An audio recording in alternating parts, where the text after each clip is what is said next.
make sure that that program doesn't contain controversial subjects, and you're not impolite to people. No, definitely not, Dad. You know me. I'm never, ever controversial or impolite. Yeah. Okay.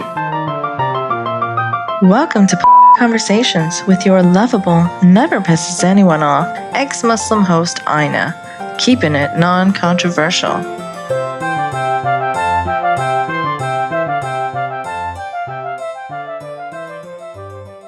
Welcome to Polite Conversations Panel 15.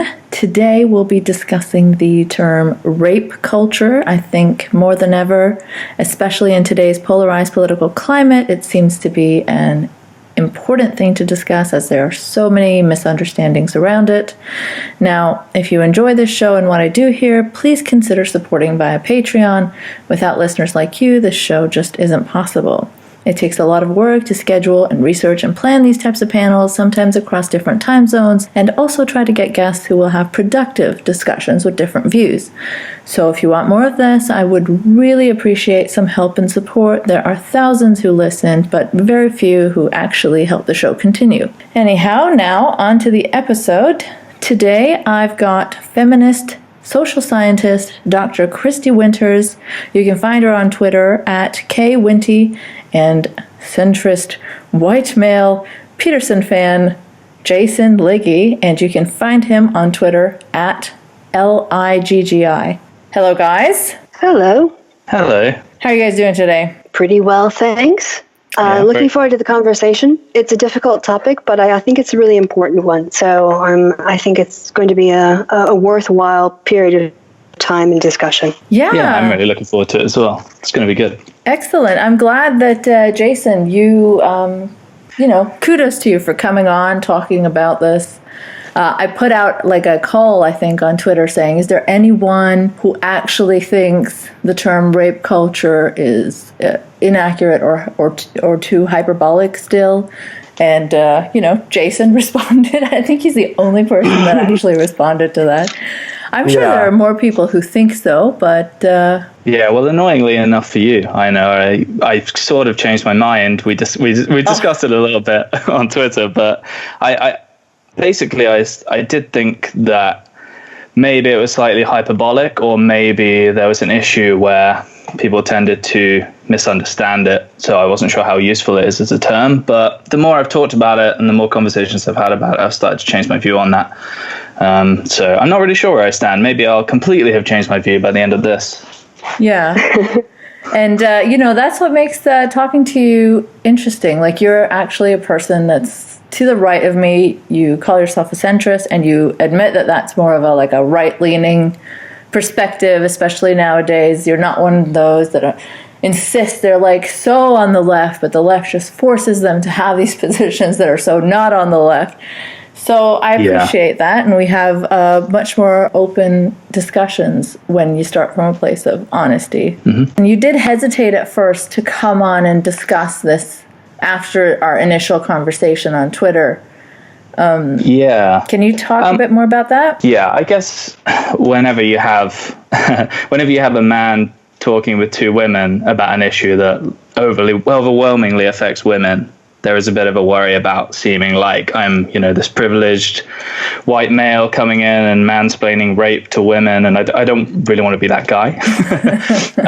And you and I know we disagree on a fair bit, but we always engage, I think, respectfully and fairly. But I guess your audience is probably likely to lean towards agreeing with you. So I was a little bit worried that I might sort of accidentally say something that people really didn't like. And I think at the moment it's quite a sensitive topic. I think it's quite raw for people right now, because especially victims of sexual abuse, because of the Kavanaugh hearings and everything that's been in the news. So I didn't want to basically upset someone by saying something insensitive, firstly, because I didn't want them to be upset. And secondly, because I didn't want people to get the wrong end of the stick and for me to end up, in the next John Ronson book.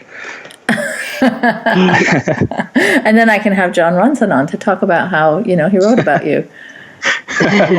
But no, I think that sets you apart too, because you care about not hurting people, and I think that shows that you're going to be careful and considerate in your discussion of this topic, even though we may disagree a bit, even though I think that when we really boil it down, we do agree on the bigger principles, but we'll get into that. Yeah.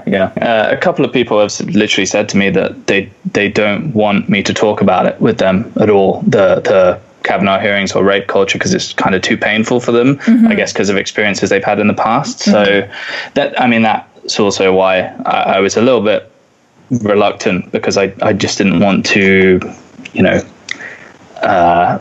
cause people pain unnecessarily. So you can understand why someone wouldn't want to just dissect it when it's so personal for them. Absolutely, yeah, of course. Okay. And so then what made you change your mind? About coming on? Yeah. I think I just have to trust in the fact that I don't think I have any nefarious views. I don't think I'm a bad person, and I think by saying what I've said, I've made it clear that I don't want to hurt people's feelings, and also I'm open to changing my mind on anything we discuss. So which makes you different from every other Peterson fan. Yeah, no, I know. I get them piling on me as well, because I literally tweeted something out disagreeing with him today, and I got quite a few. You. I know, they really come at you hard. It's like maybe worse than the Sam Harris fans. It's strange. Yeah. So much for Rule 9. Rule 9.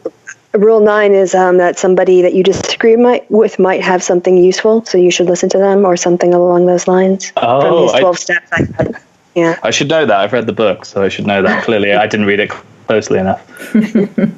So on the other side, Kristi, I wanted to ask you, you had some interesting Twitter names going recently. One of them, I think most recently, was GOP is a rape culture. Mm-hmm. Have you gotten much pushback on that? No, I occasionally get trolls, but they identify themselves very quickly by asking extremely disingenuous questions or insulting me. So, but nobody's sort of seriously engaged with me to ask me why, what evidence I would have to support that. And I'm happy to, because evidence keeps growing by the day. So it's more like, get that up my list. Okay, so let's talk about the term rape culture. Jason, maybe you can talk about how you used to think about it, and then maybe Kristi can talk about how she defines it, and we can just discuss it from there. Yeah, that sounds good. I think the first thing I used to think of when I would hear the term rape culture, and I think in a sense this is strangely enough part of rape culture, is when I'd hear the word rape, I imagine someone, attacked in an alleyway by a stranger. And when you hear rape culture, I think, well, if it's a rape culture, that means that people either don't really care that much about rape, don't think it's a big issue, they normalize it, they trivialize it. So for me, my instant reaction when hearing that was that it would be silly to say something like, oh, the UK or the US is a rape culture, because, rape is widely considered one of the most heinous crimes you can commit. It's one of the worst things you can do to someone. I think in opinion polls, second only to murder. So that was how I used to think about it. But I've come to sort of think about it rather than saying that the US is a rape culture. It's more that there can be problems with rape culture inside it. So I wouldn't disagree with the idea that the Republican Party is becoming a bit of a rape culture around this Kavanaugh stuff, how they're engaging with it. And I watched one of Kristi's videos as well that was talking about the Catholic Church being a rape culture. And I thought, that seems fair. It's a culture that allows people to get away with rape and covers it up. What else would you call that? I guess the question for me is whether or not it would be fair to say the US is a rape culture, or the UK is a rape culture, or the West is a rape culture. That's kind of that was my perspective on it then, and I'm kind of somewhere in a nebulous zone in the middle now where I'm not quite sure what I think. So fraternities being a rape culture would be more reasonable to you than just saying the West is a rape culture?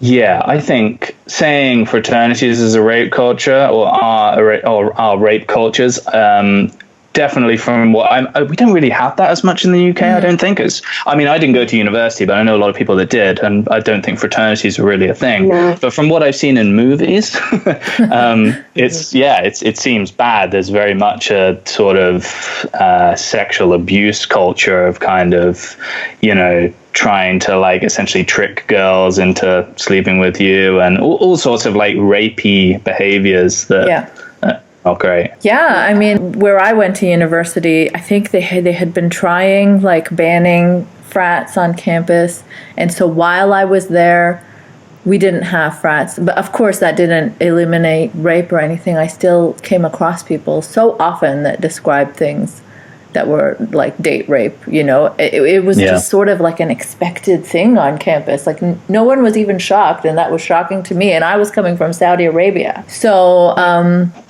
it's actually like that. You know what I mean? Like movies tend to exaggerate and, overdo things. But I've seen it in my own life with the people that I've known myself, people getting raped on dates by people that they know. I haven't seen it, like witnessed the rapes, but I've heard women talking about it. Well, they seem to, the fraternities seem to almost treat like sex as this kind of conquest, and if you fail to get a woman to sleep with you, then you're kind of like a failure as a man. It's like this kind of bro code culture, where it's kind of you're always trying to win the game of getting women to sleep with you, and if you don't, then you're a pussy or whatever, that kind of thing. We do have that in the UK. Like I've certainly met men who think about dating and think about sex in that way, that they'd be happy to lie to a girl to get her into bed, or all of those sort of behaviors that I think people describe as rape culture, or that make up what people call rape culture. Yeah. I also read an article from The Guardian, I think from 2014, which did that frat brothers rape 300% more. 1 in 5 women is sexually assaulted on campus. And here's just a little paragraph from it. University of Wisconsin-Milwaukee police are currently investigating a fraternity after several women were found labeled with red and black X's on their hands after they had to be hospitalized with memory lapses from intoxication at a fraternity party. Last year, 3 sexual assaults were reported at one Texas fraternity within just 1 month. At Georgia Tech, a frat brother sent around an email guide calling luring your rape bait. Wesleyan had a frat that was nicknamed the Rape Factory. In 2010, fraternity brothers at Yale University marched through campus yelling, "No means yes, yes means anal." So, numerous studies have found that men who join fraternities are 3 times more likely to rape. So I'll link to that article in the show notes, but that is troubling, to say the least. It's horrifying. It's sort of a sexual assault training ground. Yeah, and I hear stuff like that from the Army too, right? I don't have the sexual stats. Assault in the military. Yeah. It's a big problem. So, Jason, what changed your mind on viewing rape as something that is done in a dark alleyway by a stranger to sort of including something that is more normalized in our culture? I guess talking to people about the experiences that they've had, and also just reading a lot of articles about how, the majority of rapes aren't like that. They're by someone that the victim knows, often in, a place that they would otherwise feel safe, like their home or the home of a friend. And I guess, I don't know if there's one particular thing that changed my mind. I have a lot of conversations with my wife about this. She disagrees with me about it sometimes, and sometimes we clash about it. And she's quite good at convincing me of these things, to be honest. But she kind of changed my mind as to the idea that rape culture is kind of not that we have a culture where men think it's okay to rape women. It's more that there are some relatively small number of people who do things like sexual assault and rape.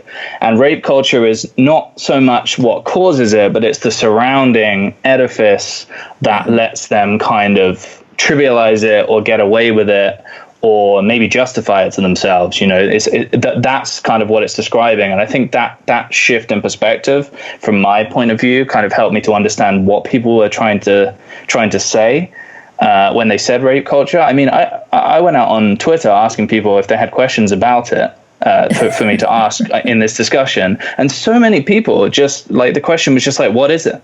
They just didn't really know. They obviously heard the term, and I think a lot of people assume they know what someone is talking about. I mean, I certainly did. Like I say, like, my initial reaction to it, I assumed I knew what people were talking about, but it turns out it's actually more complicated than that, and I didn't know what it meant. Yeah, and I saw that there was a guy in your thread saying, show me where it's codified into the law or whatever. Rape is okay and acceptable. Yeah. Like, I think he thinks that if a rape culture would mean that people were going around sort of going, yeah, I raped someone today, high five, like, but obviously, I mean, there is no society that could exist that look like that. Even in societies that have really bad problems with rape, generally they just don't call it that. They just, like marital rape, they just they don't think that's rape.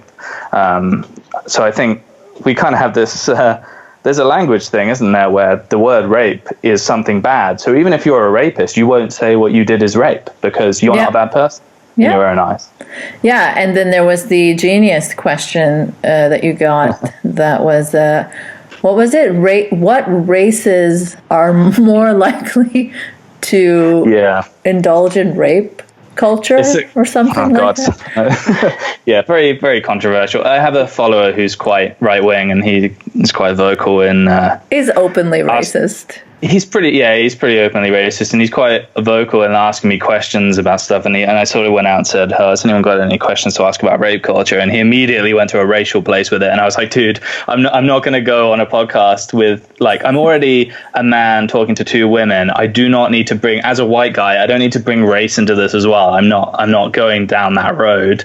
And also, I don't think that's the case at all. I think it's a ridiculous question to ask, I did look up the stats on this for an argument on Twitter, and from what I recall, although I don't have them to hand, is that, like with most other crimes, sexual assaults occur between 88 and low 90% within the same racial group or ethnic group you're in. So if we had a white ethno state, that would not protect me because I am most likely to get raped by a white dude. That's overwhelmingly likely. So the idea that there's sort of this cross ethnic background, rape propensities in certain groups among others is just not borne out by the evidence that I've seen. But you're not satisfying that guy still because you're not comparing what percent of white men rape versus what percent of non-white men rape. That's probably what he wants to hear, right? Yeah. The idea that, it's more across races, like, white men are raping black women, black men are raping white women, or whatever. Like, I think it's just all sourced from these racist tropes that always come up. They always come up, like, whenever. I mean, I think in Nazi Germany, they were saying that Jews were kidnapping young women and raping them. They'll say that it's black, like, obviously To Kill a Mockingbird, that whole thing, like, it's just a phenomenon that seems to happen. People seem to want to make it a racial thing, and like you say, Kristi, it doesn't seem to be. The evidence doesn't bear that out anyway. If I can throw out the P word, in terms of patriarchy, like preserving, especially more it's racism, but using the threat of violating the woman or violating our women is a way of sort of creating racial tension, cohesion, and that was played up on, that's always been played up on, especially in America, that fear of a black man raping your white woman has been a very powerful image and a common theme. I hear a lot of people on Twitter. For some reason, whenever I get into a conversation about politics on Twitter now, it always seems to be people that jump in and say, oh, but, if you knew what was happening in Europe, then you would, X, Y, Z. And I always say, well, first of all, I live in Europe, so I think I would know. For a few months. Yeah, exactly. I'm sure, the barbarians are just outside the gates of, my house, and they'll be here soon. When Brexit ends, that's it. The Hun from the Viking ships are going to start pouring in. I think that's probably the case. But, but yeah, no, I think it's I think you're right about it just being this kind of fear that people like to bring up because it's very visceral. The idea of someone taking someone's daughter or someone's wife and raping them is very, very visceral in people's minds, and it's a powerful weapon to use as propaganda. Yeah. And has been, like, even now, like the migrant rape, fear mongering, and it's interesting that it's the same people who are always fear mongering about migrant rape who will also jump to the defense of people like Kavanaugh. And ignore the Catholic Church. Yeah, or defend it. You want to talk about a child rape ring, a global international conspiracy to sexually abuse children? That's the Catholic Church. Yeah. But to go back to Jason's followers' questions about like how they just don't even know, like what is rape culture? Kristi, I think you're the perfect person to field that question. So let's hear it.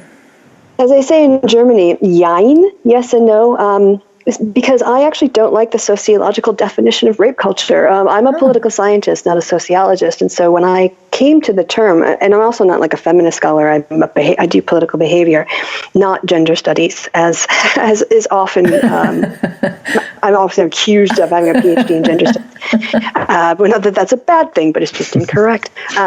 So when I got involved with more of the YouTube stuff and actually that's kind of when I looked a bit more into the concept of rape culture, because it didn't touch on my research directly.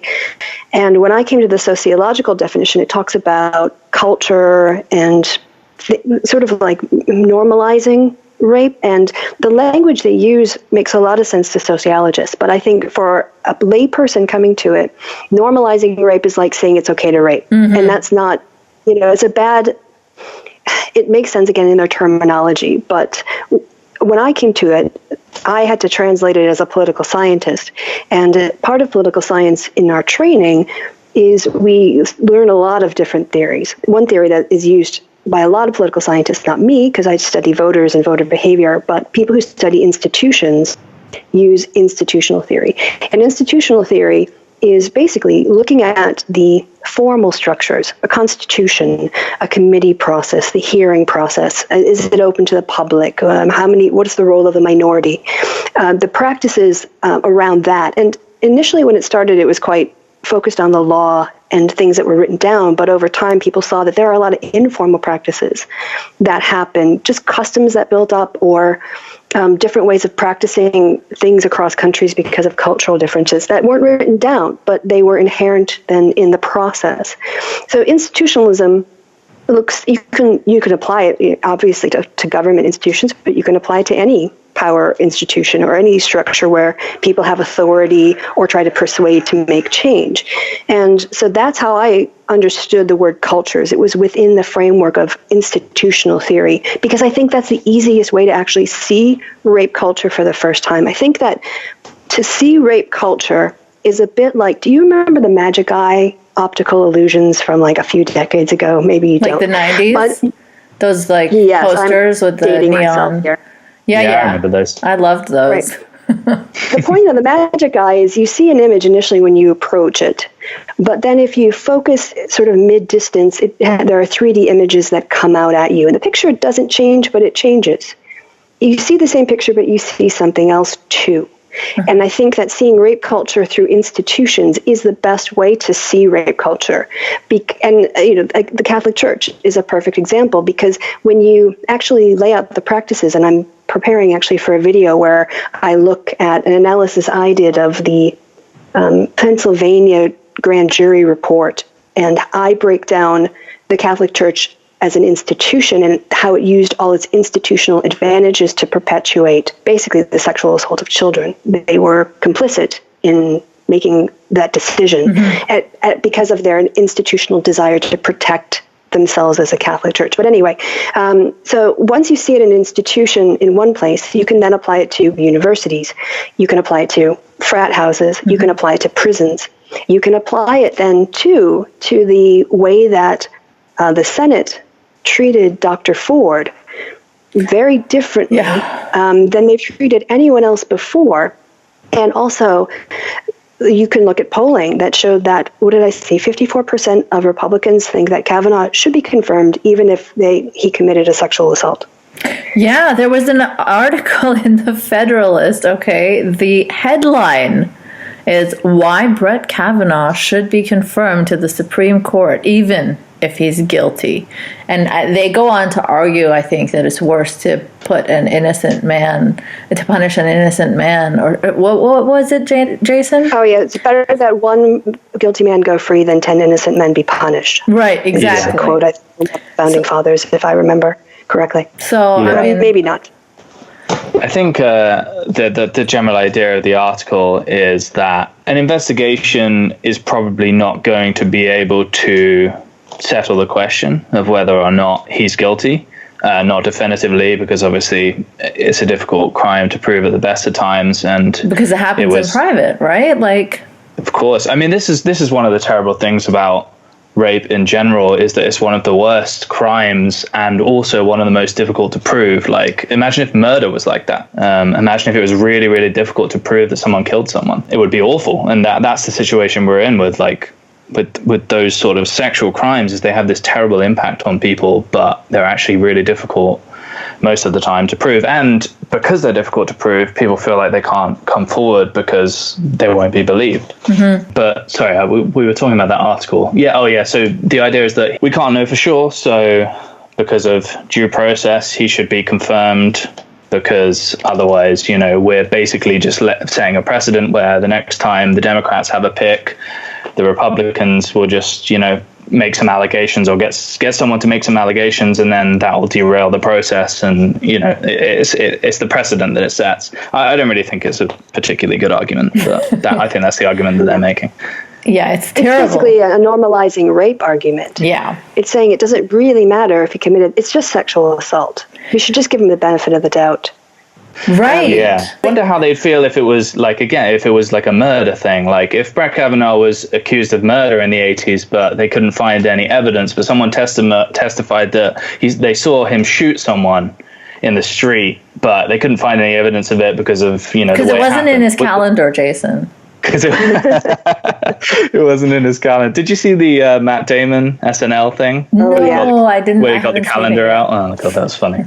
But yeah, no. I mean, this is the thing. I think they would be treating it differently if it was a different crime. If it was tax evasion, or cheating on his taxes, or embezzling funds. Yeah, there was no way they let a federal judge with that taint sit on the Supreme Court. Well, how about lying under oath? How can you be an effective judge? Now it's coming out that he knew about the allegations from Ramirez, I think the name is, and he said under oath that he had never heard of them. He's been caught in so many lies.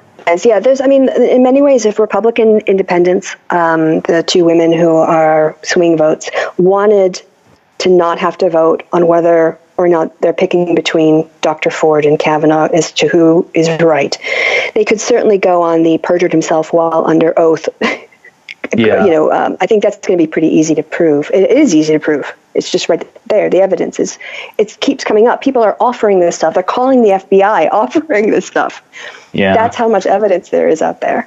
Well, the place that I am with it now is that even setting aside Ford's claims and whether or not the sexual assault happened, personally, I think it did. I think she was very credible, and I see no reason to disbelieve her. I've seen people say, there can be psychological trauma and people can misidentify attackers, but I just personally, I find it very hard to believe, and no one showed me any compelling studies yet, so I'm going to choose to believe that she's telling the truth. Even setting all of that aside, I've seen a lot of arguments that the way he conducted himself, talking about partisan plots to sink him and stuff like that, just shows that he is not the person to be appointed. Like, ultimately, I mean, a lot of people say that the argument that it's a job interview isn't fair, but it is a job interview. Like, it's a job interview for a position for life on the highest court in the US. And this is a guy that someone testifies their allegations against him. And like, ultimately, it's up to each senator to vote I'm not American, so please correct me if I get anything wrong about the political system. I may well do. You're It's dead on right so far. Okay, good. It's up to them to vote, based on the information that they have. And like the hearing is part of the due process, right? We hear from both sides, and then the senators make up their minds on what they think. You don't need him to be convicted by the police of rape for it to affect the way you vote.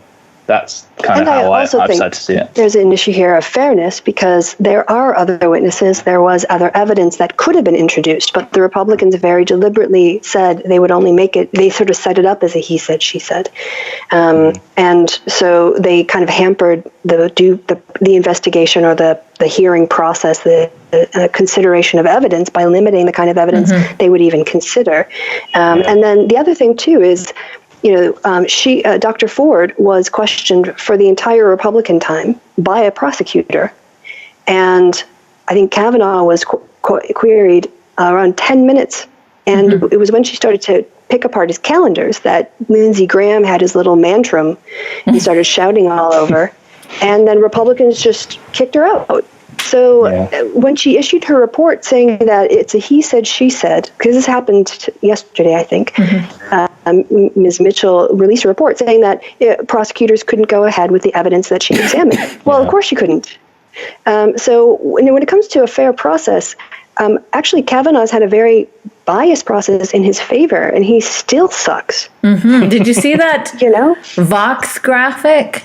Where they had in blue lines, all the times that she answered the question or tried to answer the question to the best of her ability, and in red, all the times that he did not answer the question.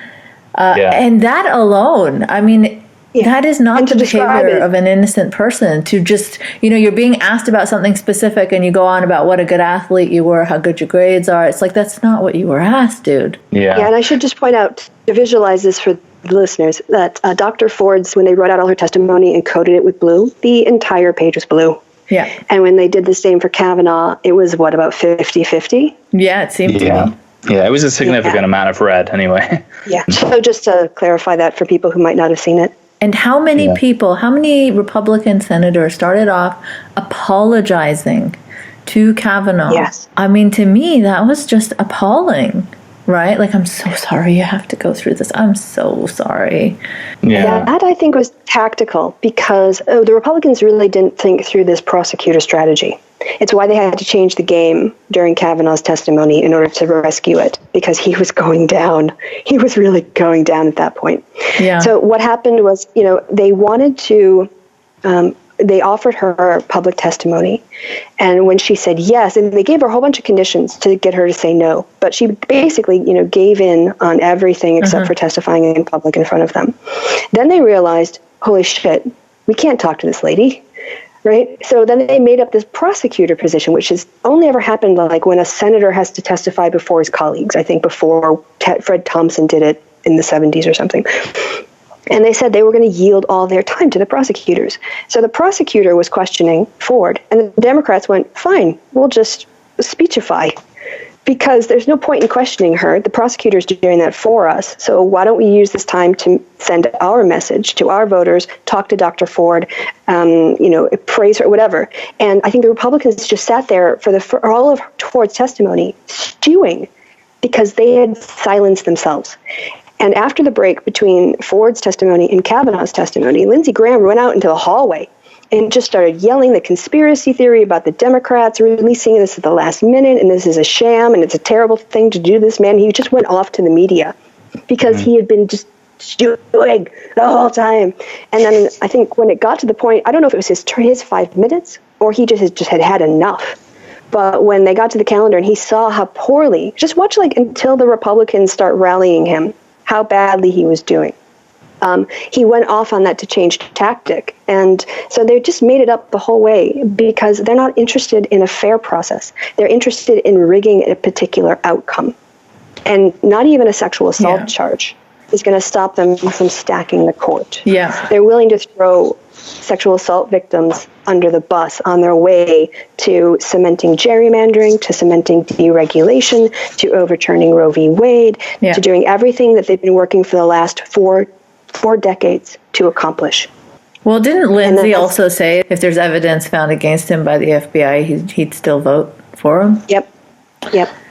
Do you think there's some, this is something I've thought before, but that there's some, broken incentives with the way this system works? Because when a Supreme Court judge steps down, the person that's going to be appointed is largely decided by the composition of the Senate at the time, which swings back and forth between Republicans and Democrats. So essentially it's a timing issue. So you could have the Democrats in power 90% of the time and the Republicans in 10% of the time and still have every single member of the Supreme Court decided largely by Republicans. And it also means that in this situation where they have Kavanaugh, they basically, because we're about to hit the midterms, they have a choice essentially between confirming him or just firing the choice over to the Democrats when, assuming they win big in the midterms. That seems silly to me. It seems like a broken system. It seems like the incentive for them is just going to be to ignore all the evidence, double down, get their guy on there, regardless of what he did. And I mean, it's just bad for everyone. But technically, right, if you're a principled, basic human being, I mean, no amount of incentive should get you to overlook rape if it's credibly, proven. Yeah, I do agree. Although you do wonder about, if the stakes are high. Like if it was the other way around, and the Democrats were worried that the person who was going to get put on the Supreme Court, if they didn't get their guy in, was going to, like you say, overturn Roe v. Wade and stuff like that. There was quite a lot of incentive to double down and. But I would still be critical. I mean, you can't just ignore credible gang rape accusations, right? Like that's ridiculous. Well, if I could. Sorry, I'll stick up. You're the only American, so go for it. Yeah, please, and a political scientist, so that helps. But yes. In some fairness to the racist slave-owning founding fathers, the idea of a lifetime appointment was actually to rise above politics. The idea is that you are meant to, because of a lifetime appointment, once you're on the court, you're free to make what you think are the correct judicial decisions. I think the other thing we have to remember was that when the Constitution was written, life expectancy was much lower than it is now. We're talking about the 1770s, so 60s, I think, is a pretty ripe old age by that point, so that is also something that they really didn't foresee. And also, really to this point, Kavanaugh is in many ways a consequence of 4 decades of hyperpartisanship that has been going on in America. So I'm not saying that the process was perfect before. I'm saying I've never seen it as partisan as it has been since the sort of Republicans started to obstruct Merrick Garland, because even Ruth Bader Ginsburg received like 80-some votes. And if you look back, it's generally, when the Senate confirms, if there's a controversial nominee, they drop out, or the White House withdraws a nomination or something, and you end up with overwhelming majorities for most confirmations. So this, in some ways, is a very unique and particularly postmodern problem that we're having with American democracy, and the fact that partisanship has now overrode the founders' assumption that each of the branches would guard their powers jealously. The House is meant to not just give in to the Senate and the White House, and the White House not to the Congress, and the courts not to either branch. Giving someone that power for their lifetime is ridiculous anyway. Like I kind of feel like that's not a good system. Well, I don't know. I mean, for all its flaws, the Supreme Court has generally made bad decisions which they later overturned a few decades later. So they initially held up separate but equal, but then they overturned it with the Board of Education. We had the Defense of Marriage, sodomy laws were all right for a while, and then they started to be overturned. So it does end up modernizing. It does end up providing, I think, an advancement in civil rights over time. So, yeah, I guess even Republicans are like progressing in their views, right? Like gay marriage isn't seen as it was like maybe 30, 40 years ago. So that's why Dave Rubin's argument of I'm a gay married man who likes pot, so I'm obviously a liberal, makes no sense. I can see... Sorry, go ahead, Kristi. Just to say, back in the 1990s, maybe that would have made him, progressive or liberal, but not anymore. Mm-hmm. So, yeah, go ahead. Sorry, I was going to say, I can see with the Supreme Court, I can see the value of having a lifetime appointment. I mean, so if you say you didn't have a lifetime appointment, I guess there's two possibilities, right? Either it's like a term limit thing where you can serve like 4 years on the Supreme Court and then you can't go on again, or it's an elected position. Obviously, if it's an elected position, then you're at the mercy of the electorate, and so you're not really free to rule on things in the way you want to rule on things, because you need to do what the electorate wants you to do, or you're not going to get voted in.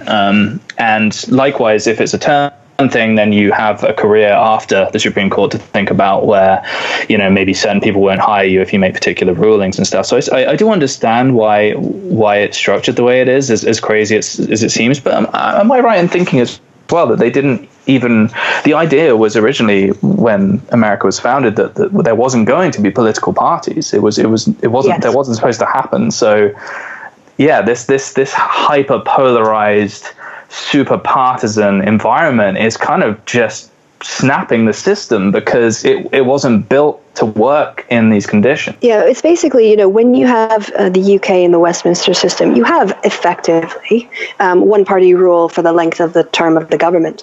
It's a dictatorship of one party, but then that party is held personally accountable. You know who to blame, right?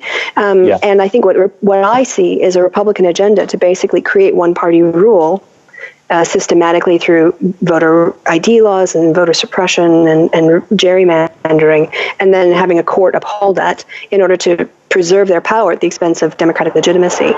So, the system is being perverted because of partisanship and power. If these people didn't have wealth and to lobby and pay for these campaigns, they wouldn't be doing it. They couldn't do it. But it's a combination. It's basically oligarchy, in my opinion. Yeah. It's rule of the rich, because the Republicans in Washington are not for the little guy.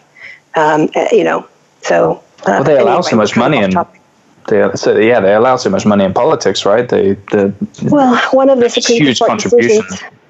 Yeah, money is speech, according to the Supreme Court, and corporations are people for the purposes of political campaign donations. So that sounds just totally insane. That needs a constitutional amendment. That I think it's not about going to the courts or writing laws. I think we need a constitutional amendment to overturn both of those decisions together, ideally, in the same amendment, with a campaign finance amendment, basically. But that's another topic. Yeah, very off of rape culture.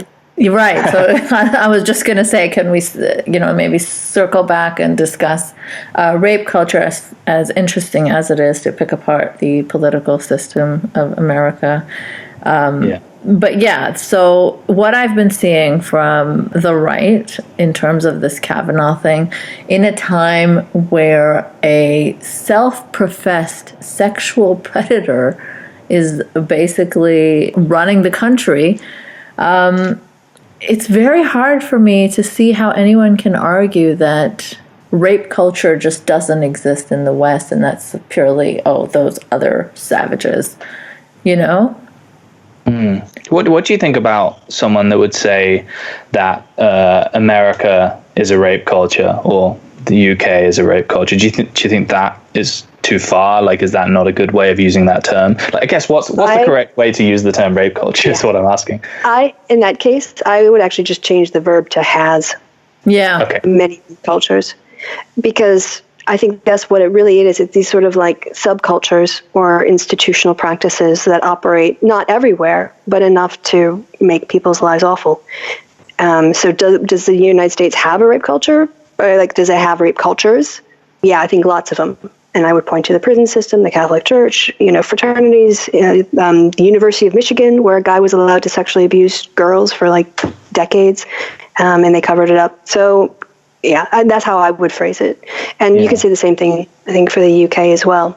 Yeah, I don't actually hear anyone say, like, America is a rape culture. Usually they're pointing to something specific, some situation, and angrily saying, this is rape culture. Yeah. It sounds to me like it's kind of analogous to the difference between racists and then institutional racism, if you know what I mean. So, so you wouldn't say that the UK or the US is a racist culture, although people may say that. Yeah. What Donald Trump is. I really hope that people racist. don't think that Donald Trump represents American culture. Yeah, I hope so. I really hope that they don't, because that's sad. He certainly represents a big part of American culture, though not everyone. Of course, there are like wonderful, diversity-loving, creative, kind, progressive Americans. But I mean, this is the guy that many Americans, not most even, elected, though. You know? But as a representative of American culture, I think that's please don't tar us with that brush, that one particular orange brush. When this era is looked back upon, I think the MAGA hats, this will all kind of be seen as part of American culture. It's. I don't deny it, but I don't think it typifies it. I think it's just there's too much of America to say that Trump is American culture, because of film and music and food. Well, mostly we take other people's food, but I think for me, American culture is much more about like media and Hollywood and music and commercialism. Right, but you can't such exclude a huge Trump, umbrella. right? And even just the way prisons work, I think that is sort of institutional racism as well. You know, how black people are incarcerated at much higher rates, things like that. You can't say that there is no systemic or institutional racism.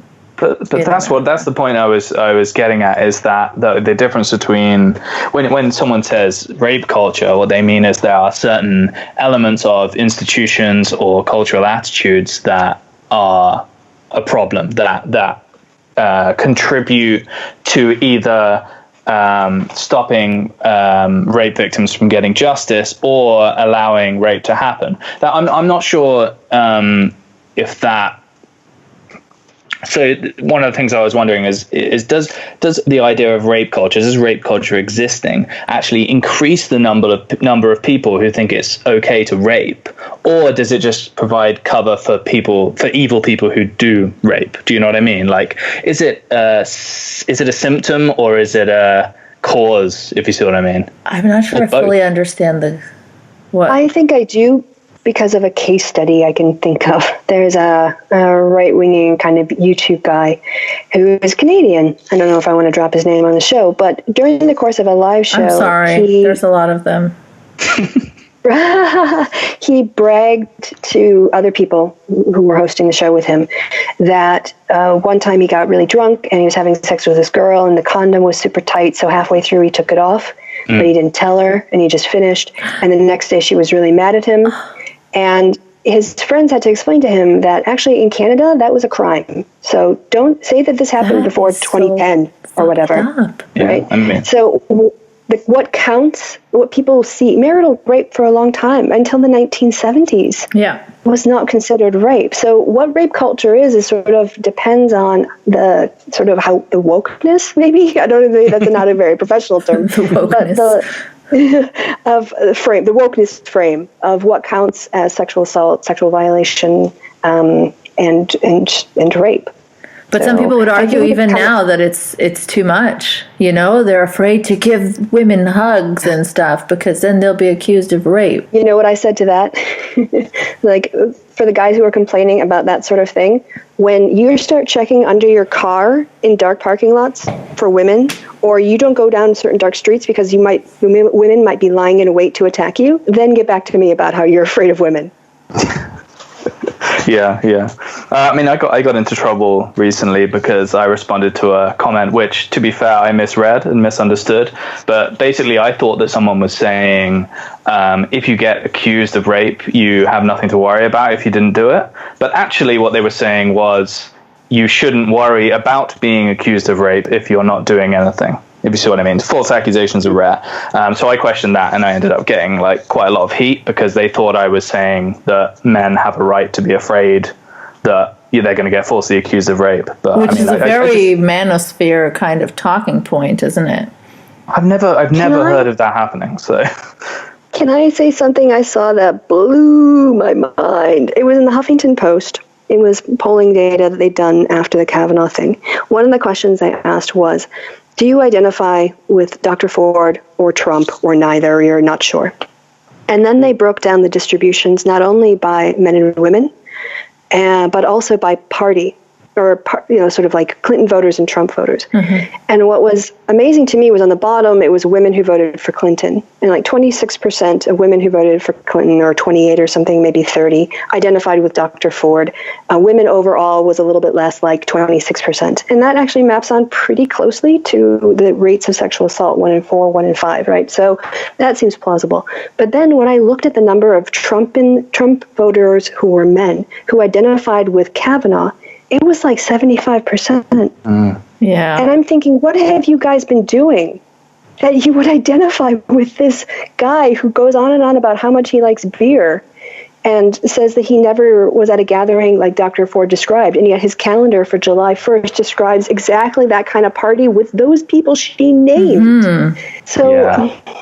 I think there's a total partisan thing where people think that it's kind of this, they've already decided what the truth is, and everything else can just be kind of hammered to fit that. So they don't want to believe that Ford is telling the truth because it goes against their existing narrative. And they think, well, I know what the Democrats are like. They're always trying to find, to do these plots and secretly try and undermine the Republicans, and they hate us. And you know what I mean? That this kind of attitude of this conspiratorial thinking. But that's nuts. That's not normal. Well, they can't. Yeah. It's tactical. You have to think like a Republican. They can't attack Dr. Ford. She's too credible.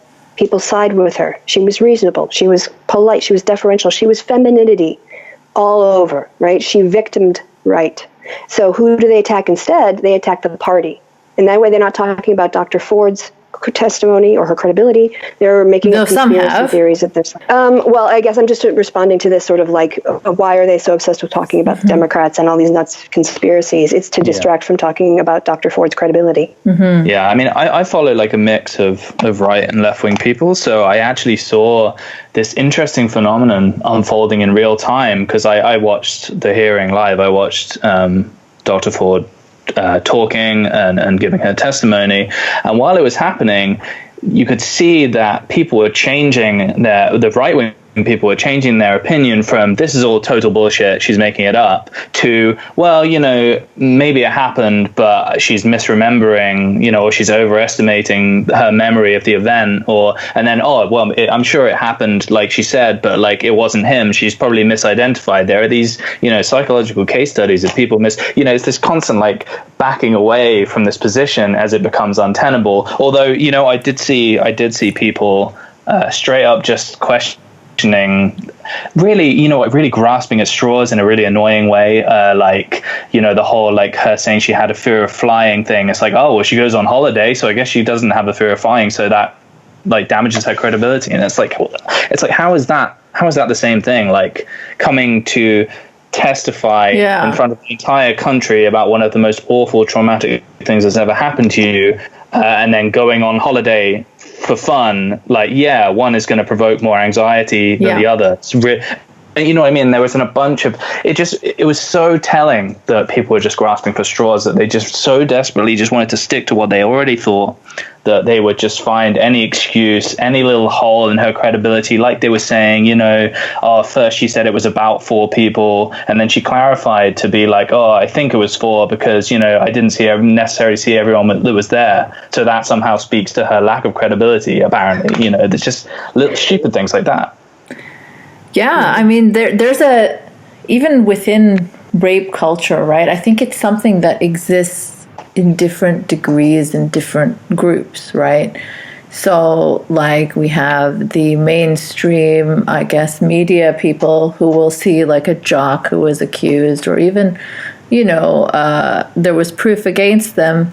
They'll portray him kind of as a victim and losing his sports career or whatever like that. That I think is part of it. Then there's like the president becoming the president after pussy grabbing tape and all of that.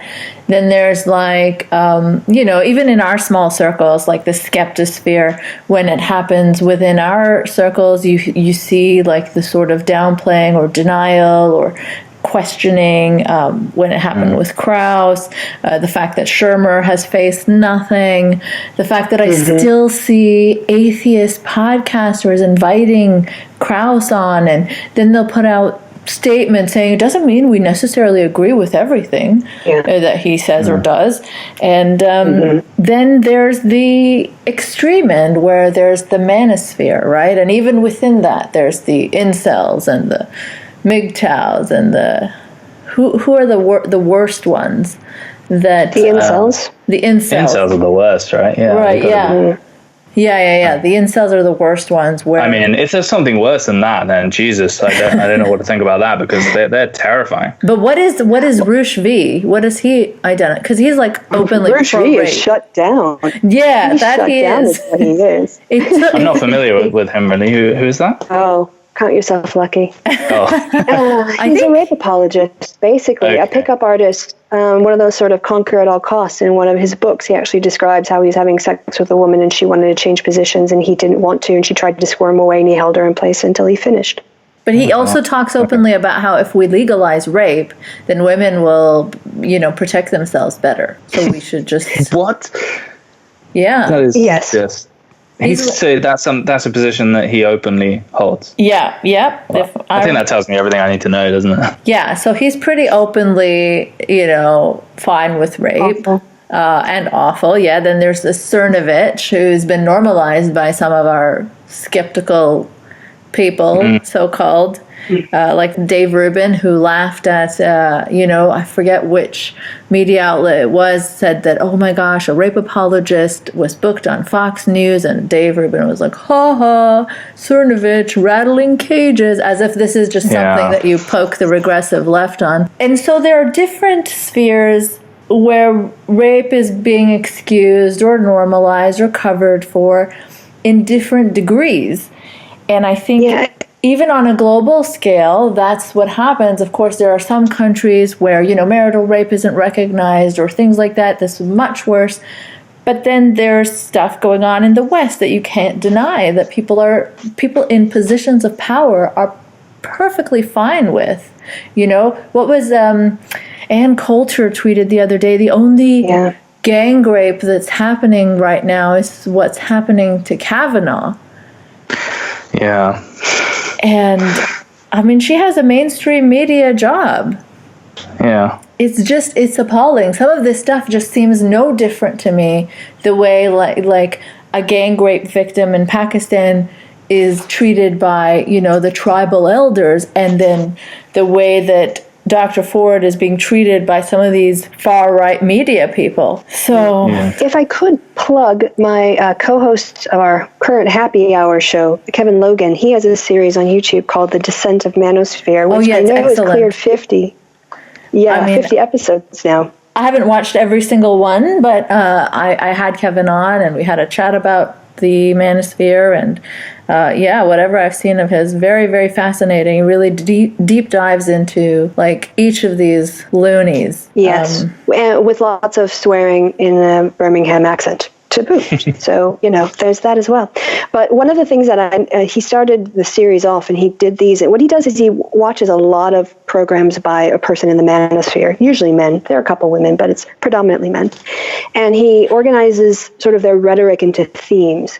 And after, it was pretty soon, 6 or 7 or 10 episodes, he noticed how often these guys were bringing up rape and doing rape denial or rape apology or using rape as to weaponize against immigration arguments. And he created a segment called The Inevitable Bit about rape. And in every episode, every single person has some sort of way of disparaging, rape victims or the justice process in a way that, helps victims. And right-wing talking points and the manosphere and all of that, one of the things that connects them is misogyny. So, yeah, that ties quite well into one of the questions that I had actually, which was how do you recognize rape culture? Do you know what I mean? Like, what do you run into on a daily basis? What are people going to see in life that should kind of ring alarm bells in their head? Like, this is what people are talking about when they say rape culture. Because I think a lot of people, they don't really know. Like I said, they don't know what it is. They don't know what they're looking for. And I wondered if there were kind of concrete things that we can point to, like the Catholic Church, I thought was a great example, which I think is actually quite self-explanatory, that that's a rape culture. But are there more sort of insidious ones, more sort of not mainstream, because obviously the Catholic Church is huge, but I mean more like secular examples? Sadly, because oftentimes I am arguing with anti-feminists that rape culture is a thing, I will use the prison system because men are, incarcerated at higher rates. Black men are incarcerated at much higher rates and for longer times than white men. But it's a way to get a connection with them in terms of a men's issue, shall we say. And people I often point to joking about getting raped in prison as if that is somehow part of our justice system. Think about the logic of that. When you say when someone goes to prison, you say you don't bend over to pick up the soap. What you're saying is that part of what your debt to society is to be sexually violated. That's torture. Mm-hmm. That's not justice. And so normalizing it is to expect it to happen, and then when it does happen, to think that's a good thing. And so I think that's a really powerful example of rape culture that people don't expect, because what they tend to hear are examples that affect predominantly women, and the people I'm arguing with are the least receptive to hearing anything about women's plights. So I have to talk to them about rape culture through the lens of men's concerns in order for them to see it first. Because if they see it in the prison, then you can move over to the justice system. Mm-hmm. Yeah. You can start to make other connections. Have you had interactions where people have changed their minds because you use that kind of example? I've had people on my rape culture videos, especially ones using the Catholic Church, comment that they hadn't really ever thought about it like that before. Mm-hmm. So on Twitter, it's really hard because trolls oftentimes don't want to give up their views, and so they just quit or they block me. And then I take a picture and I go, victory, and send that out as a tweet. So it's more through the comments that giving people a case study that has all the elements of sexual abuse, they sympathize with the victims. Children, rape cultures that involve children are always also, the ones that emotively connect with us. And so we see it easier because we drop our politics. And so I think using non-feminist examples, I think it helps a lot. But I think doing that then frees people of the feminist framework of it. And then they just start to see it as a what's the word I'm looking for? As a system with different parts that work together and produce certain outcomes, perverse outcomes. And so that means if we can change the system, we can change the outcomes to not perverse outcomes. And then it stops being about the feminists and it starts being about the... See, the people that I deal with, the trolls and haters that I deal with most are on Twitter are like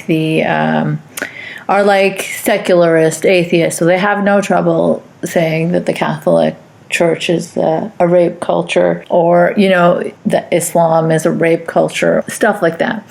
But where they get completely blinded is things that they hold dear, their tribes, right?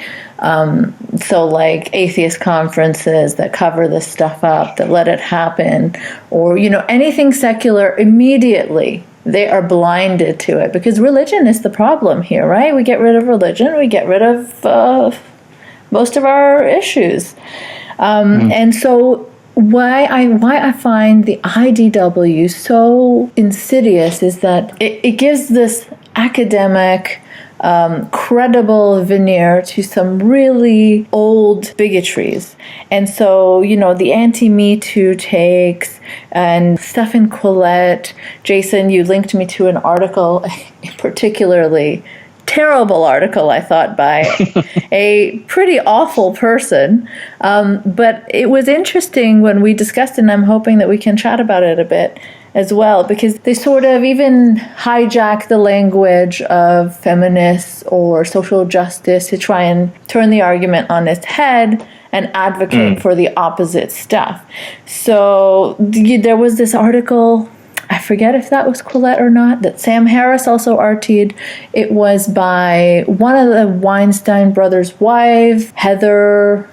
Yeah, Heather. Hang? It was about toxic femininity, and I kid you not, it was one of the most appalling things I have ever read. And I would not be surprised if some Salafist mullah wrote that, like she was talking about how women should not be dressing in these attractive ways and then get mad when men pay them attention. And that's all part of it, but it's so sinister to me when it's posing as free thought, as intellectual,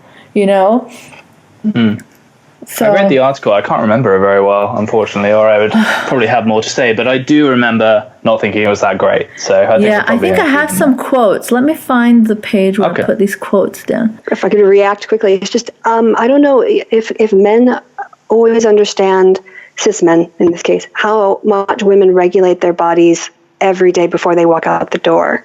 I mean, there is, like I've got scoop shirts, and sometimes I depending on, whatever, how, if it just washed it or if I worn it or whatever, I might have to put on a top underneath because I feel like my cleavage is too low. You know? And so I know that feeling. Go to professional. Is my skirt too short?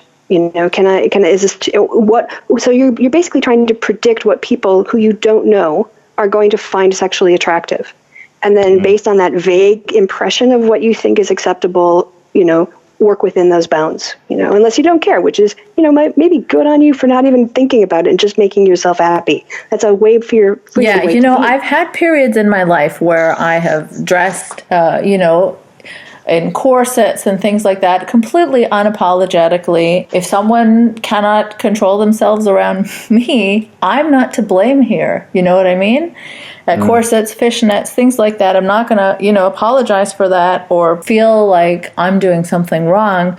But now I guess I'm no longer in university and I'm just out of that. I can't wear some of that stuff because I am policing myself. I'm like, oh my gosh, my cleavage, I should put a tank top on underneath. And my husband's like, you were never like this. Why are you so conscious now? I don't know. Yeah. I mean, I've heard that some people they used to regulate themselves a lot. Obviously women, they used to regulate themselves a lot, and they realized that a lot of the time it didn't actually matter that much what they wore. They were going to get harassed anyway, so they just kind of were like, well, I'll just wear what I want. And I know from personal experience, like I've been walking along with my wife more than once and had people shout things at her out of the car, or like this guy once when we were in Wales, like just drove past in a van, took his hands off the wheel and like looked right at her and did like a honk kind of thing, And it's just like, oh my God, like, it obviously it's not surprising to you two at all, but as a man, like that doesn't happen to me. People don't do that. Women don't drive past me and lean out of the car and just be like, nice dick or whatever. It just doesn't happen, but for women, it's happens all the time. Yeah. And when we talk about, it's an instance of male privilege. It's not having to experience that is actually a real nice thing in society. It's a blind spot though, right? It helps you to not see it. Yeah. But now back to that article, which is written by a woman. It is a Quillette article. It's about toxic femininity. Clearly, the author does not understand what the term toxic masculinity means and just went off as some sort of retaliation. Like, how dare they say masculinity? Lots of people don't understand what it means. No, they don't. But you could just Google it or, look it up and try to understand it before you write an article. saying how shit it is. But anyways, so here's a quote. When women doll themselves up in clothes that highlight sexually selected anatomy and put on makeup that hints at impending orgasm, it is toxic. Yes, toxic to demand that men do not look, do not approach, do not query. Another quote. Creating hunger in men by actively inviting the male gaze, then demanding that men have no such hunger, that is toxic femininity, subjugating men, emasculating them when they display strength, physical, intellectual, or other. That is toxic. My first reaction to that is, I don't think that women do that. Like, I think as a woman, I mean, please correct me if I'm wrong, but I think if you make a real effort to make yourself look attractive and you go out, you don't expect men to like avert their gaze like they're looking at the sun. Like, it's okay to look at you. Yeah. It's just not okay to leer or to shout things or to like start following you down the street. No one does anyone ever say like, oh, like I went out wearing this nice outfit the other day and this man like looked at me for like 3 seconds. How dare he? I've never heard anyone make that like say that. You know, if a man walked up to you and I was made an effort and went, you are rocking that dress, I would be like, thank you. Exactly. You know what? But if he comes up to me and is like, hey, nice tits. Yeah. Fall off, you creep. You know, so it's really a lot in the delivery, because I give compliments to women. Sometimes I just see something like, the way you did your makeup, I love it. Yeah. It just comes out of my mouth. And it's genuine. It's meant to make them feel better about themselves, not to like make me get off or feel like I've done. What is the purpose of catcalling? This is it. I mean, clearly it's a dominance thing. It's meant to humiliate her and say, I'm thinking about having sex with you right now. Yeah. And we're supposed to protect men from that? I don't, what?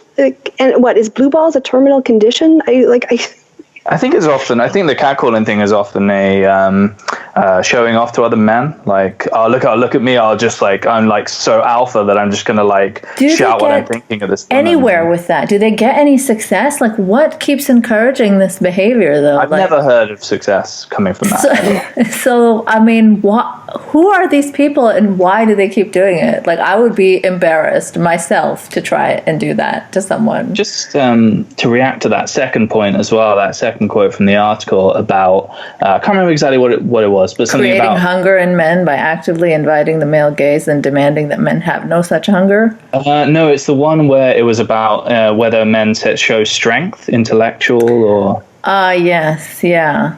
Subjugating men and emasculating them when they display strength, physical, intellectual, or other. So I have never heard anyone say that a man demonstrating physical or intellectual strength is toxic masculinity. That's not what toxic masculinity is. No, but I think the implication is that the subjugation is when you chastise them for, I don't know, grabbing her butt or something, or because you created that attention on yourself. You know, I think that's the implication. It's not that you just see a man that's intellectually smart and then you want to subjugate him. Maybe. And also, I just call this what it is, misandry. She's basically saying men are all monsters, rape monsters that are lingering under the surface. Right, it's so insulting to men. So why are these leading intellectuals like Sam Harris supporting and retweeting and elevating this garbage that comes from Salafist mullahs? If I can bring up perhaps a sensitive topic, one of the most awful things I've ever seen come out of Jordan B. Peterson's mouth is his pontificating from a Freudian perspective. Well, this is one relevant to this topic. He's pontificating on the motivations of what he calls radical feminists for allying themselves with radical Islamists, which I've yet to see. But he said, maybe it's in Freud in me, but maybe what they're longing for is brutal male domination. Mm-hmm. Yeah, because I saw that. Men out of those roles in the West. And I was like, so what you're saying is that every woman who says she wants her freedom actually wants to be dominated. Okay. Yeah, Jason, maybe you can help explain or translate that. There's not, to be honest, like, that is pretty awful. Like, I see Peterson often, I kind of see him as like my granddad, you know, like sometimes he says some really interesting stuff and he has some great stories and I think his perspectives are interesting. And then sometimes he says stuff and I'm just like, oh God, why?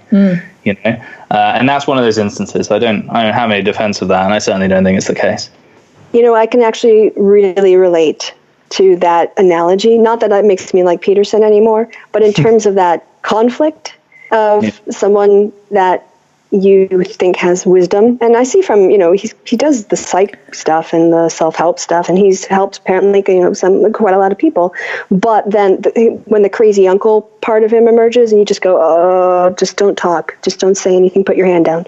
Or at when least, he tries to I use can the see. computer. Yes. So I can see your perspective now a lot clearer.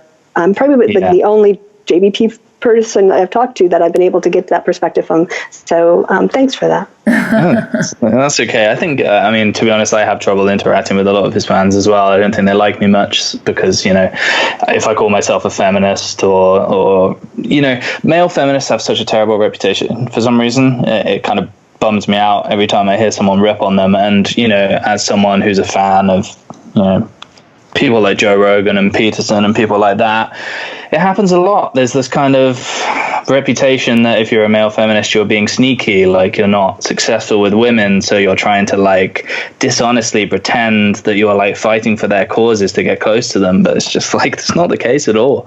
That's not how any male feminist I know operates. But I would say from personal experience, it's anecdotal, but the vast majority of men who espouse or see valid points in feminism and say, yes, I will take on a feminist critique. I'll use feminist critique. I think feminist values improve society, so you can say I'm a feminist. Those guys are all great, and a lot of times they can, because of their privilege, they can say things to other guys that the guys wouldn't listen to me. Sorry, I was trying to think of where I was going to go with this, and then I got lost in a sidetrack. So, sorry, what were we talking about again? I've lost it as well, actually. Male feminists, how they have a bad rep. Yes. And I think that on the side of the anti-feminists, they promote that stereotype far more than is reasonable. So while this is my point, there might be isolated cases of men who claim to be feminists doing very not feminist, anti-feminist things. It's much more in the interest of the right to discredit all male feminists. So but the left does too sometimes. Yeah, and the left defends creeps as well, which doesn't help, especially when they let them call themselves feminists and speak on behalf of feminists at crappy MythCon conventions, for instance. Yeah, there's a tendency on social media as well, which I don't know if it's a symptom of polarization getting worse or it's part of the cause, or maybe it's a bit of both, I'm not sure. But there's this tendency to always highlight the worst and craziest examples of the opposite side. So people, tweets with people saying crazy, unreasonable stuff, unreasonable anti-feminist stuff or unreasonable feminist stuff, they spread like wildfire because people get this satisfaction, I think, from just being like, whoa, look at this crazy person, look at the awful things that people are saying. And it's the same impulse that means, we focus on the most terrible things that happen on the news and stuff. And so I think a lot of groups, maybe like male feminists as well, can end up getting unfairly tainted by the worst examples. And that applies to feminists as well. I mean, people will say oh, look at what feminists believe, and send me this tweet of this random anonymous anonymous Twitter account that claims to be a feminist saying something about killing all men or something. It's well, what am I supposed to do with that? It's just some random tweet. I could send you I could find a tweet that says anything and send it to you. It doesn't mean it's representative of the group, right? But also, I think sometimes people misuse the label feminist, right? So there are people that engage in a lot of academic anti-feminism, say Sam Harris or even Dawkins, and they call themselves feminists, right? Or they're, just the way that Sam insists he's on the left. I think that's very dishonest, and I would have a lot more respect if he admitted he wasn't. Yeah, come to the center. That's where I am. Right, sure. Although, it's a bit misleading, I find, because when I talk to people in an American context, if I say centrist, they think it means I'm halfway between a Democrat and a Republican, but I have literally I have almost zero political alignment with American right-wingers, at all, especially not alt-right. If I was in America, I would be basically a hardcore Democrat. I don't have that. Yeah, so that's pretty left, I guess, in terms of America, but it's pretty centrist otherwise. One of Yeah, us, so it's one moved of us, recently. Like, one of us, one of us.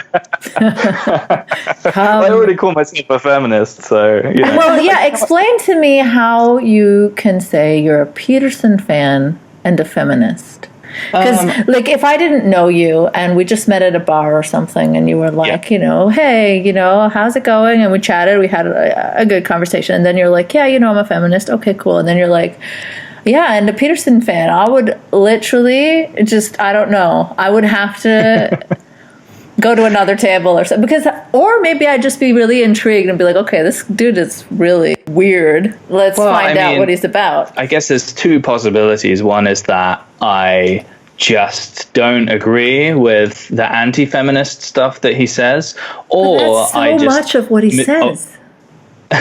Or I don't interpret it necessarily as anti-feminist. It just depends. I guess it depends on specific examples, but a lot of the reason I like him isn't because of his takes on women's issues. It's to do with the psychology stuff.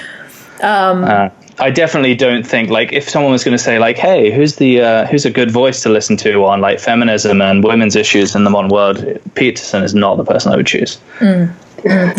But see, okay, so you're drawn to these types of people who also happen to be sort of anti-feminist, right? So if people follow you on Twitter and then they see you like retweet Quillette or Sam Harris or Peterson, it gives which I do. Which you do.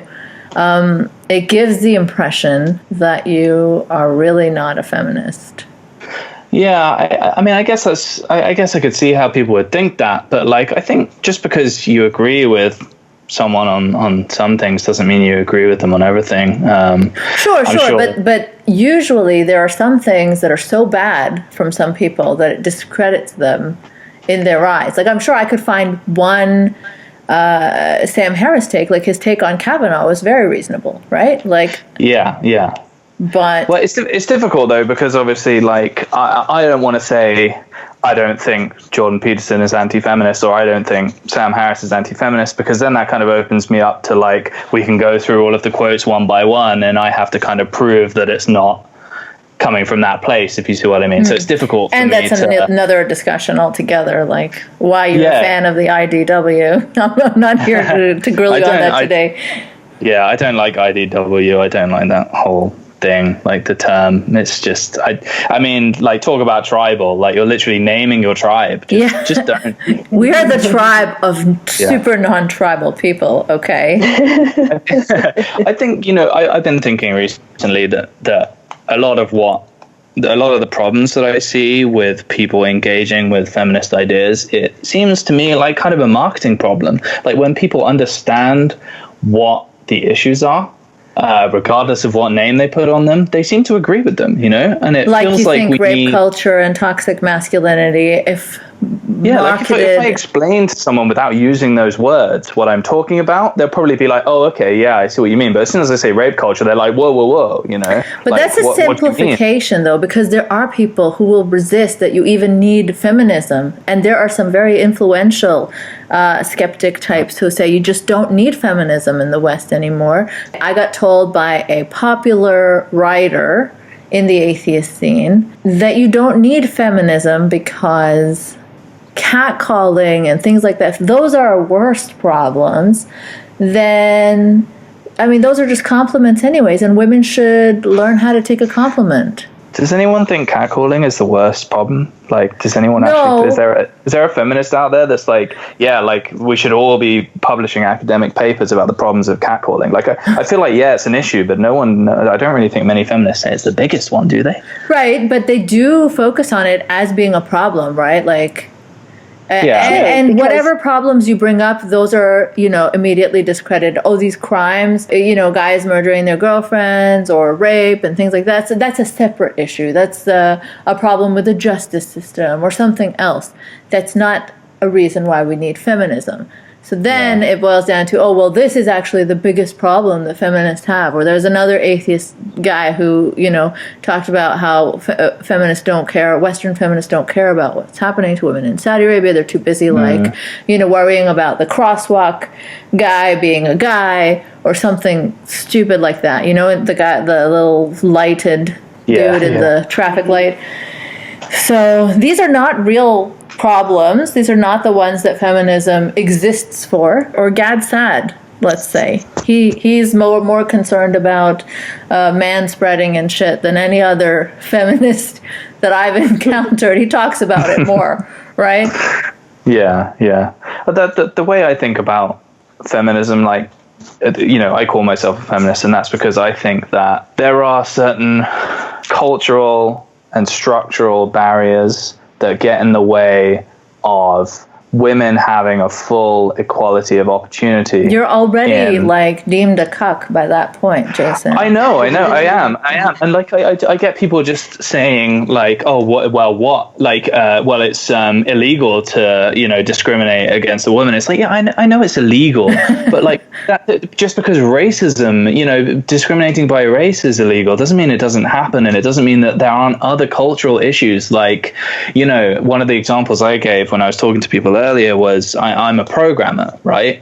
And a lot of programmers are men, and I've been in companies before where we have been we're going to hire a female programmer, and I've heard other men being like, oh, I didn't even know women could do this job, or I didn't think there were any. That's not a discrimination thing, that's a cultural thing.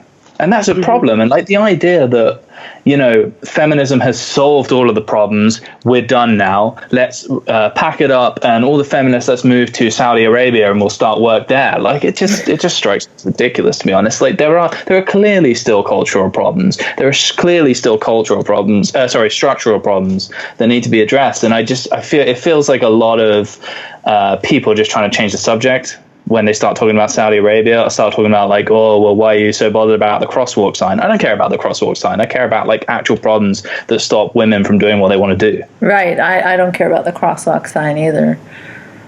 I mean, it's very unjust that he's white, but he's green and red, isn't he?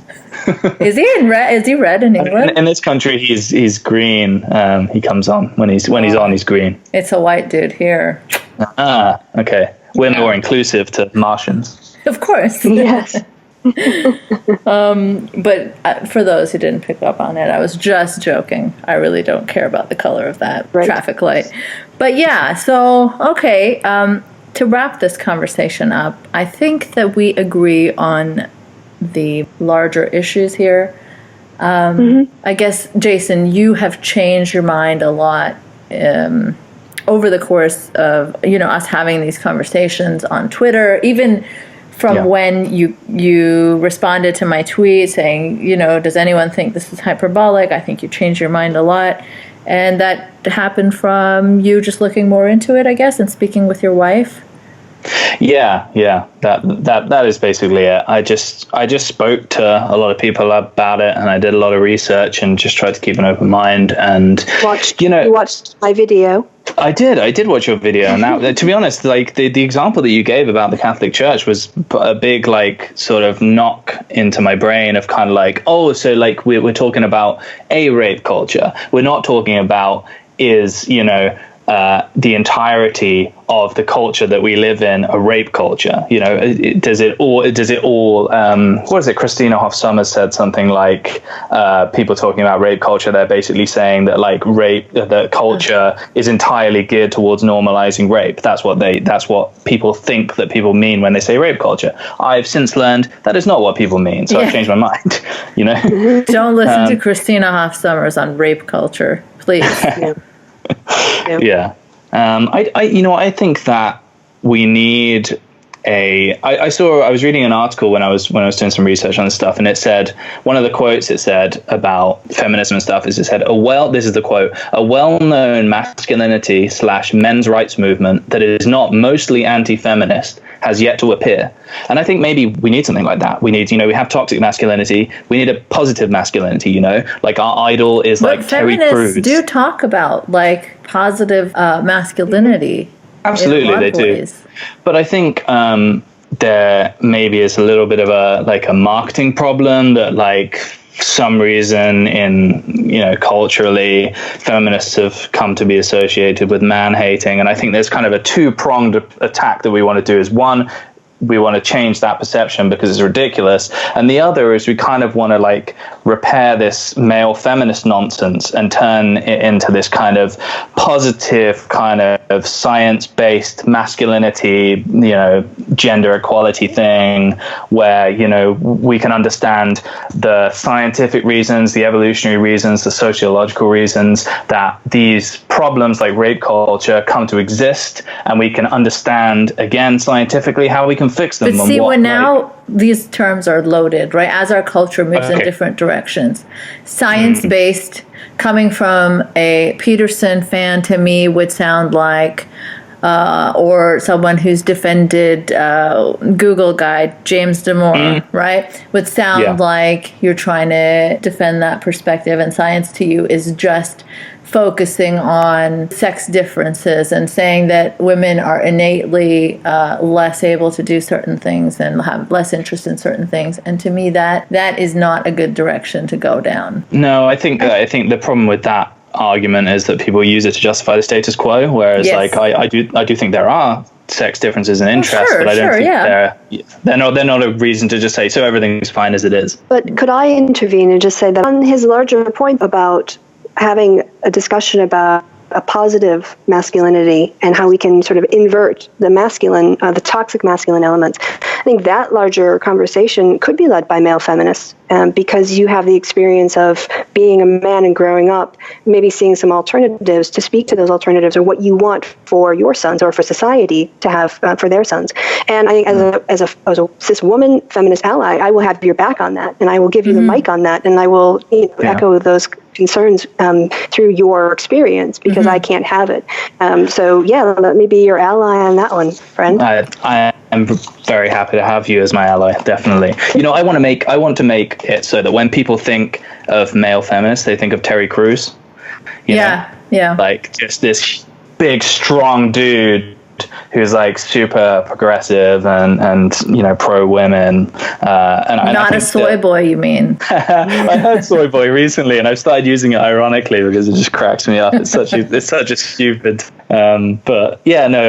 Basically, I think Hollywood has a lot of responsibility here in the men, and a lot of them do. I think Tom Hardy and people like that have stood up and said, I'm a feminist. And I think a lot of that is good because people idolize them a lot. And seeing these visible masculine men saying, I'm a feminist, and, I think masculinity is good, and these are the good parts of masculinity. I think that's what we need to kind of combat these. It's like I said earlier, right? I think the feminism thing is a marketing problem, and we need people who can, like Kristi did with her video, kind of just break this weird wall that people put up that kind of blocks them from understanding particular issues, maybe by taking a slightly different approach, or maybe just having the message come from a different person, So how Peterson is reaching all these young men, except he's an anti-feminist, anti-diversity, anti-whatever person.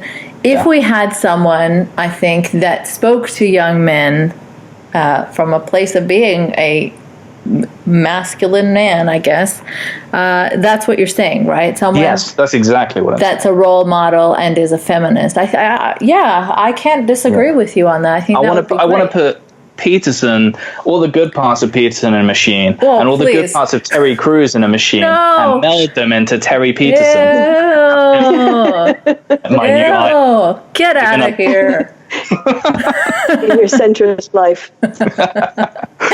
What good parts? Okay, we're not going to go down this road right now, but we'll do another show on it. I know we'll do one where we just go through line by line 12 rules for life. Oh God. I can't disagree. I can't agree with Peterson having good parts. Maybe he has nice suits, I don't know, something like that, but anything he says, I can't.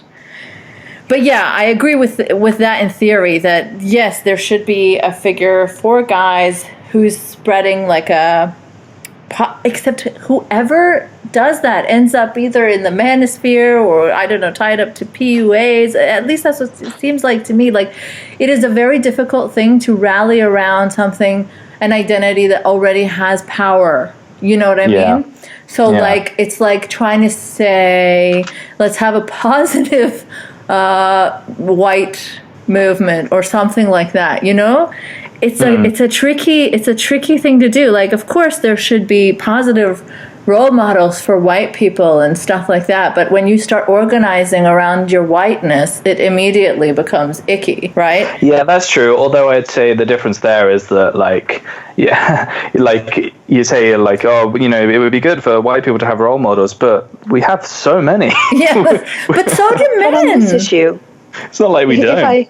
If I might, but maybe the issue is the approach. I mean, I think of, is it Tim White, the guy who speaks on issues of race, white dude?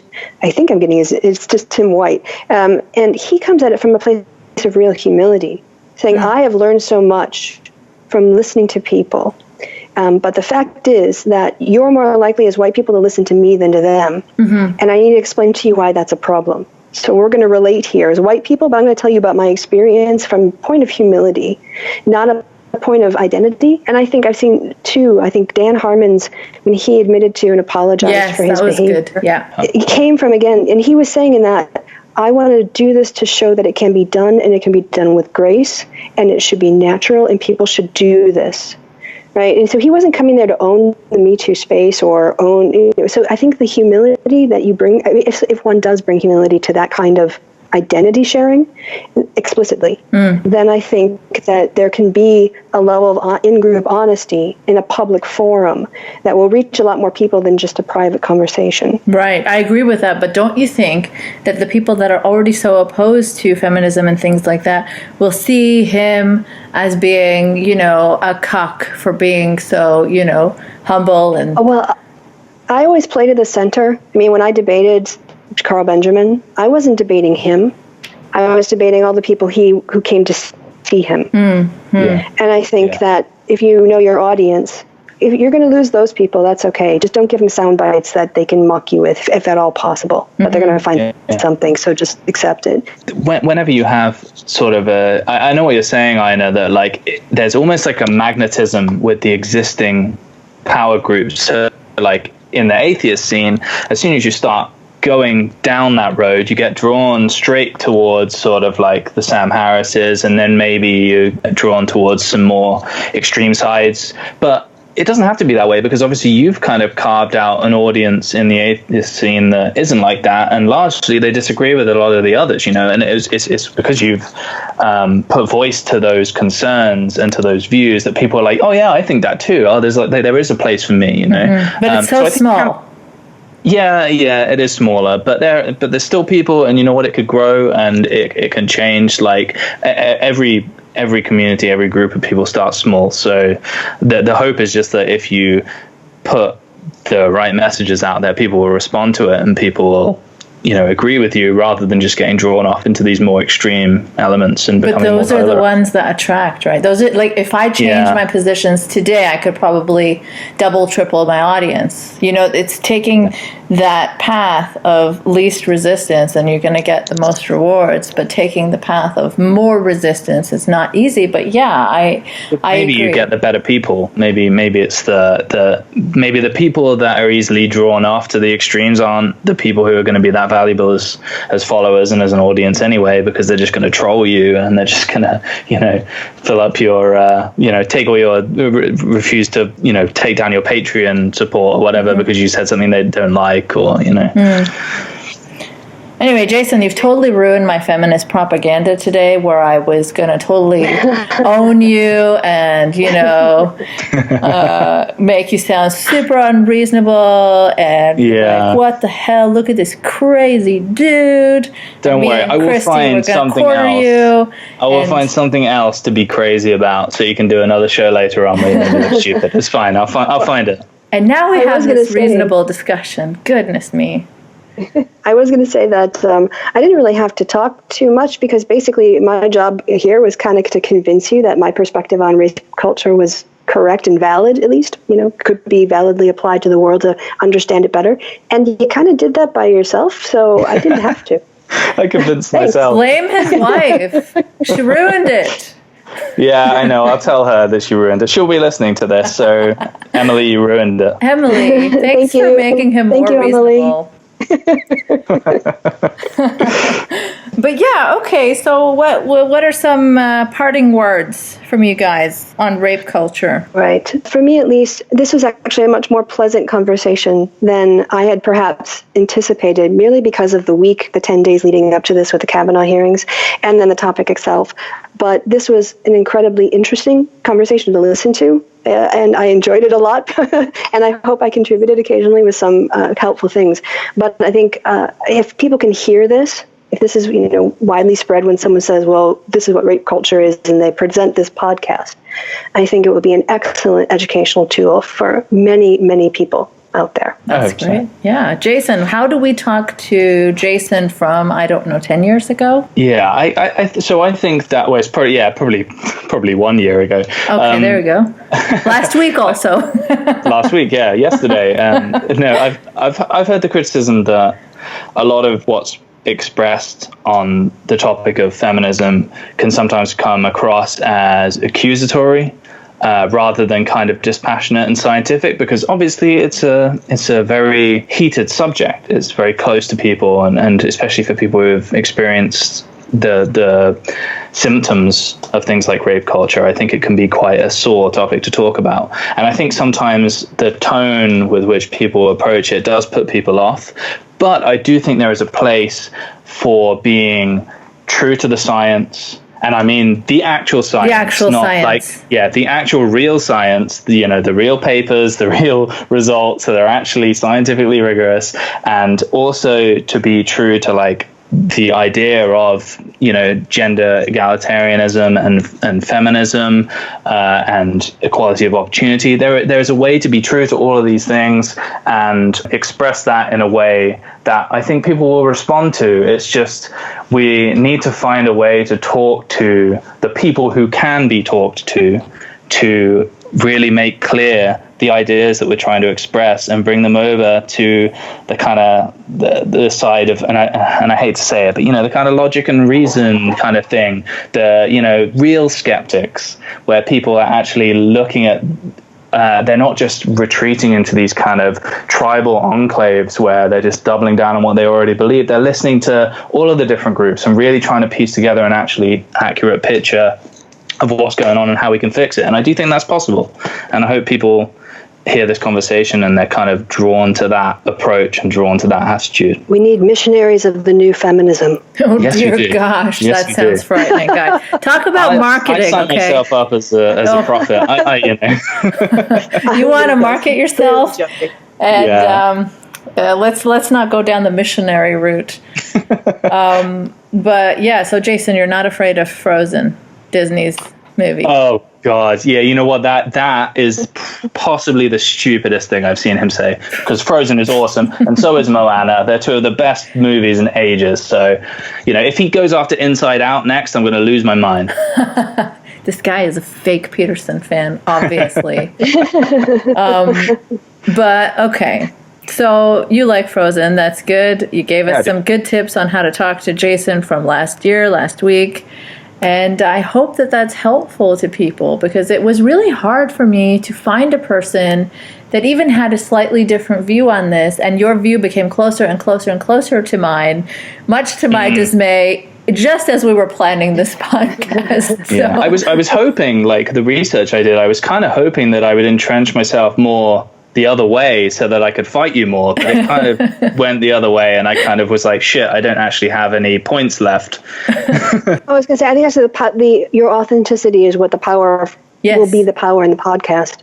Yeah. It's because I didn't have to woman-splain rape culture to you. You basically she asked questions and you answered them, and between the two of you, you just talked your way through it. And that, I think, will come across very credibly to people who are open to you because of you being a man. Mm-hmm. I hope so. And that's actually why I enjoy speaking with you, Jason. We disagree on a lot of big stuff and stuff that I find sometimes really, really concerning as well, and we've argued, but your authenticity and your open-mindedness to these conversations comes across like most people that I don't see in the center or on the right, So I really appreciate that. You do engage and think about, and if you are convinced, you're not going to hesitate to change your mind. Like, I believe we had an argument once about how I was like, people who want to distinguish between white nationalists and white supremacists are just crazy. They're just playing some kind of game. They're splitting hairs. And you were like, no, it's a very useful distinction. Do you remember that discussion we had? Yeah, I do remember it. I can't. I don't think it's really useful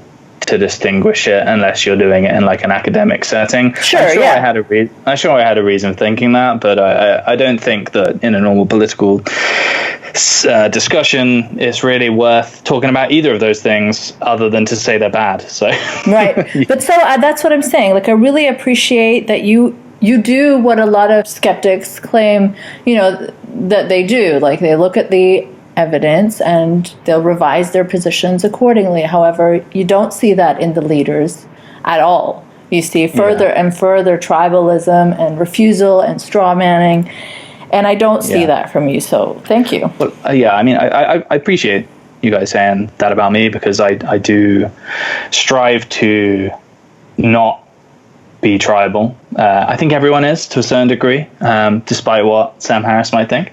I'm a big Sam Harris fan, so I'm allowed to insult him. But you know what I mean? Like, I think people have a tendency to kind of go into these bubbles and not ever look outside of them. And sometimes it's worth looking outside because, you might be wrong, and it's worth knowing if you are. And I've been wrong so much. Like, I've been wrong about a lot of stuff, and I just try and just keep open-minded and keep going where the evidence leads me. Can I just say Rule 9, bucko? Rule 9, bucko. Clean up my room.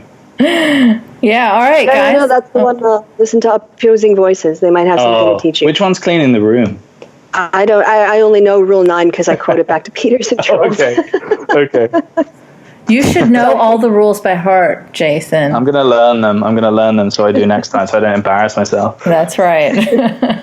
All right, well, it's been a great discussion. Hopefully people will find it useful, and I know that there's no arguing or whatever, but it was still a good talk. Yeah, thank you so much, Kristi. I found it really interesting talking to you. You're clearly extremely knowledgeable on the subject, and the political science stuff is something I find so fascinating, so it was great to have such a knowledgeable voice to talk to. Yeah.